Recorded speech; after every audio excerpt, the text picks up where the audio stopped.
Hello बच्चों, नमस्ते। कैसे हैं आप लोग? आज हम सॉल्व करेंगे नंबर सिस्टम की एक्सरसाइज 1.4 के क्वेश्चन नंबर 3, 4 एंड 5। तो वेलकम टू द चैनल। शुरू करते हैं।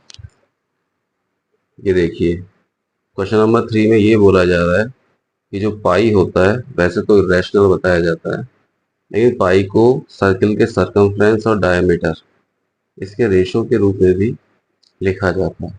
तो ये कॉन्ट्राडिक्शन को आप कैसे एक्सप्लेन करेंगे?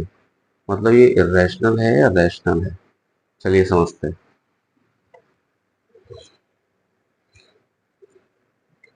क्वेश्चन नंबर 3, हम ये जानते हैं कि जो पाई है इरेशनल नंबर होता है। पाई इरेशनल होता है, ये फैक्ट है।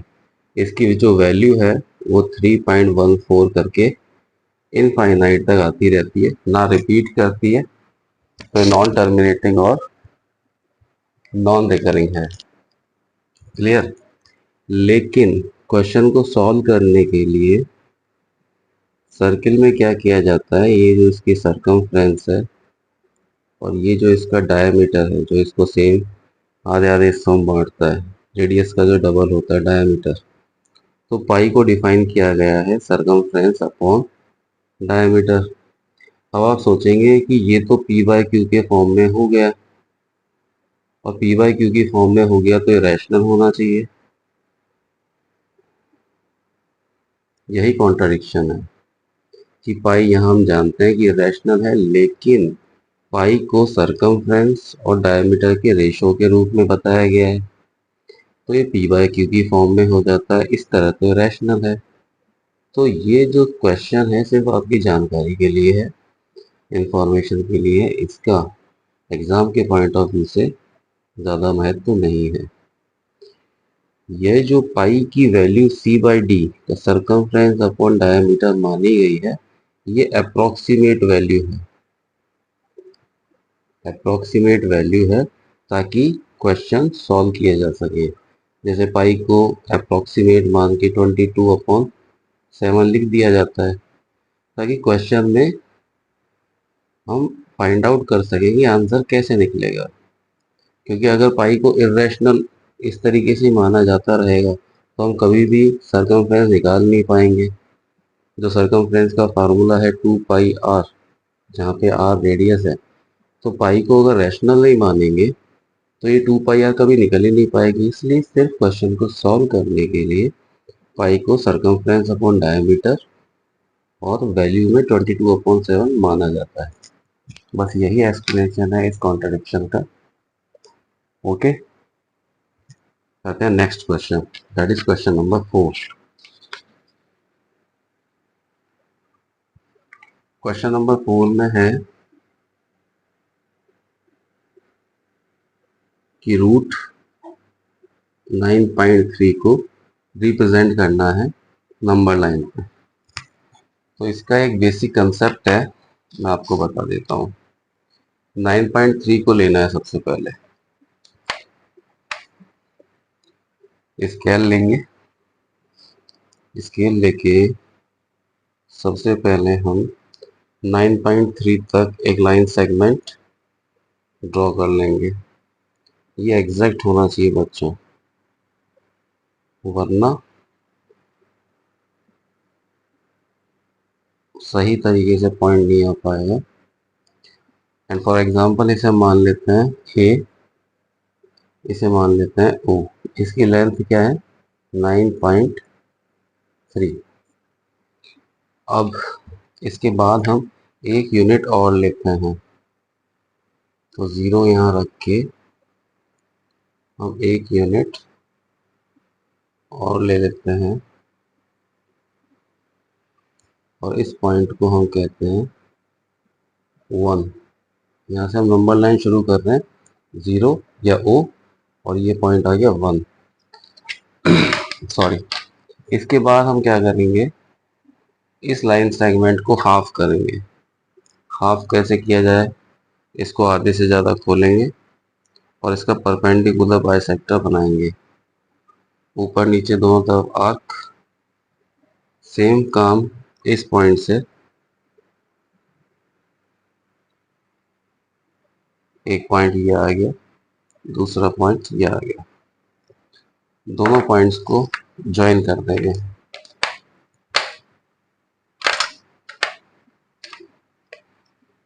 स्केल की मदद से दोनों पॉइंट को ज्वाइन करेंगे।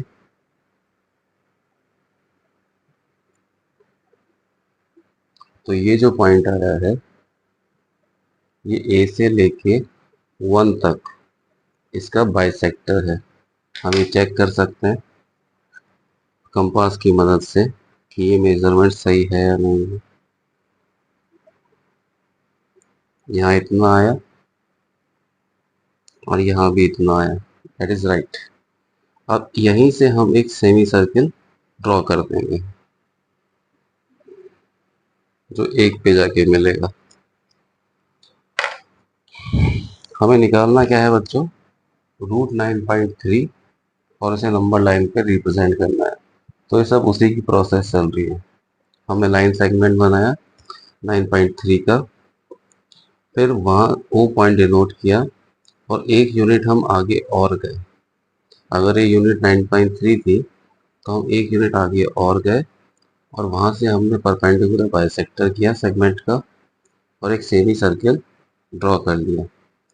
अब बात यह आती है कि इस पॉइंट ओ पे हमें एक राइट एंगल ड्रॉ करना है। राइट एंगल कैसे ड्रॉ करेंगे, एक सर्किल आपको आता होगा, पिछली क्लासेस 8th में आपने बनाया होगा, और यहाँ पॉइंट पे कंपास की टिप रख के पहला कट ये हमारा 60 डिग्री का होता है, फिर इस पॉइंट पे टिप रख के दूसरा कट ये हमारा 120 डिग्री का होता है। अब इस टिप से यहाँ पे एक आर्क, इन दोनों का हाफ निकालने के लिए, मिड पॉइंट निकालने के लिए, और वही हमारा 90 डिग्री होता है। तो ये जो पॉइंट आया, सपोज ये पॉइंट है P और इन्हें जब O से मैंने मिलाया तो ये हमारा राइट एंगल बन जाएगा।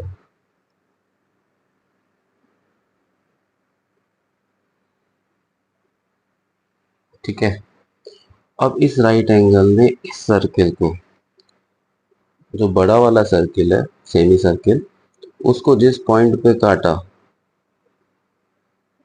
सपोज ये C है और ये वो पॉइंट है, तो ये जो लेंथ है OC ये कितनी है, ये √9.3 है। अब इसे नंबर लाइन पे रिप्रेजेंट कैसे करेंगे, कंपास और पेंसिल की मदद से हम इसे मेजर कर लेंगे कि कितना है ये। ठीक है, ये इतना आया। अब इस नंबर लाइन को थोड़ा आगे बढ़ाते हैं। O से लेके 1 तक 1 यूनिट था, तो हम 0 को O पे रख देते हैं कुछ इस तरीके से, और 1 से लेके 2 ये हमारा 2 पॉइंट आएगा, 2 से लेके 3 ये 3 आ गया, और ये 4 ये 4 आ गया, और इस तरह ये आगे चलती जाएगी। इन्हें डिनोट कर देते हैं, this is 2, this is 3, this is 4। Sorry. तो ये हमने जो कंपास से इसको मेजर किया था सी पॉइंट को, ओ से 0 से लेके ओ से लेके सी पॉइंट को जो हमने मेजर किया था, वहीं से इस पॉइंट पे रख के हम यहाँ पे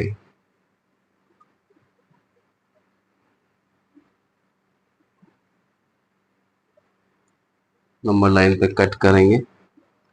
ये जो कट है, अगर इसे हम डी से शो करें तो हम ये लिखेंगे कि point D on the number line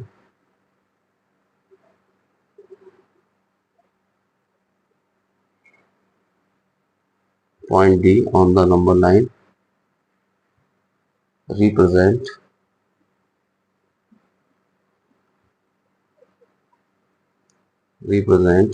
under the root 9.3। तो ये आपका क्वेश्चन नंबर 4 हो गया। आई होप आपको समझ में आया होगा। ओके, नेक्स्ट हम चलेंगे अब क्वेश्चन नंबर 5 की तरफ। क्वेश्चन नंबर 5 में ये कहा जा रहा है कि रैशनलाइज द डिनोमिनेटर्स। कुछ फिगर्स दे रखे, कुछ नंबर्स दे रखे हैं, इनका जो डिनोमिनेटर है उन्हें रैशनलाइज करना है। मतलब ये इरेशनल है और इन्हें रैशनलाइज करना है, इनको रैशनल में कन्वर्ट करना है। चलिए, इंटरेस्टिंग है और एग्जाम के पॉइंट ऑफ व्यू से इम्पोर्टेंट भी है। तो हम करते हैं इसे। Question number 5 first and given is 1/√7। √7 denominator है और ये इरेशनल है। इसे रैशनलाइज करने के लिए अगर हम इसको √7 से ही मल्टीप्लाई कर दें तो आपको पता है √7 इंटू √7 7 हो जाएगा, जो कि रैशनल नंबर है। और अगर डिनोमिनेटर को हम √7 से मल्टीप्लाई करेंगे तो न्यूमिनेटर को भी हमें √7 से मल्टीप्लाई करना पड़ेगा।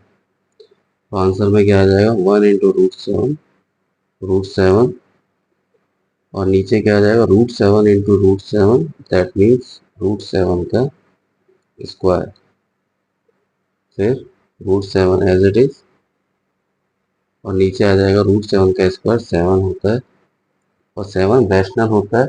तो ये डिनोमिनेटर का रैशनलाइजेशन हो गया। Second is 1/√7 minus √6। ये भी रैशनल नंबर है। अब आपने पढ़ा होगा कि a माइनस बी और a प्लस बी जब मल्टीप्लाई होते हैं तो a square minus B square आता है। इसी पे हम इसी आइडेंटिटी का यूज करेंगे। ये a माइनस बी है, अगर इसको a प्लस बी से मल्टीप्लाई कर दें दैट मीन्स √7 प्लस √6 इससे मल्टीप्लाई कर दें तो ये रैशनलाइज हो जाएगा। √7 प्लस √6 ऊपर भी और √7 प्लस √6 नीचे भी। यहाँ पे √7 क्या है, a, √6 क्या है, b।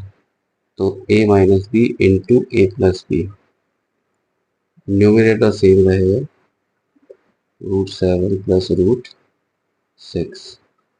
नीचे a square minus B square आएगा, a minus B into A plus B. जब मल्टीप्लाई होंगे तो √7 का स्क्वायर माइनस √6 का square, A square minus B square. ये ए बी आपको एग्जाम में नहीं लिखना है, इसे मैं समझाने के लिए यहाँ पे लिख रहा हूँ। इसके बाद क्या रहेगा, इसके बाद न्यूमरेटर सेम रहेगा, √7 प्लस √6।